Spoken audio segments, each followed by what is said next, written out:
The real business of public speaking, of course, we're wondering, how do you get paid, or do you have to speak for free? And it varies. The typical speaker fee for someone who's a physician, even many recognized physicians, is somewhere between free and $25,000.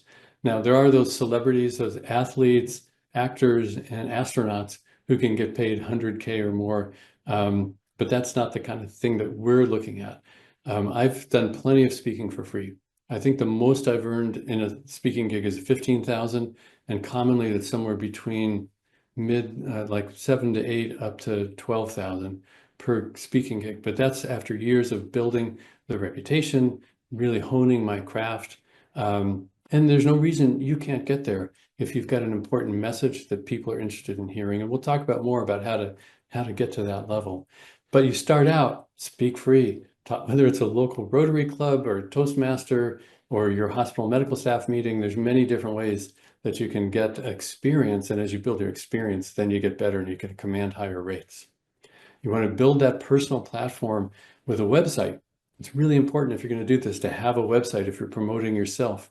And with that, you can post blogs, you can have a podcast, you can do newsletters, social media like we talked about. TikTok actually can be very easy, and you can hone your presentation skills there as well. And then a book can make sense for some people. It's not required, but at times it can really be a help. And then you can expand from public speaking if you're interested into consulting, advisory positions, courses, and selling your offer from the stage.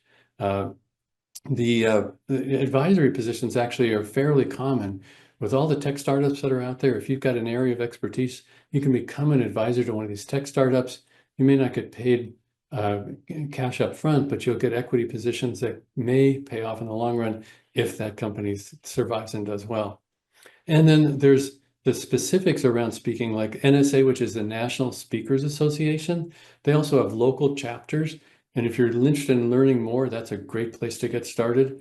There are formal training programs where people will train you in how to present better, how to craft your speech, how to present it well, lighting, all various things. And then there's speakers bureaus that you can work with as you build your reputation, where they can help book gigs for you.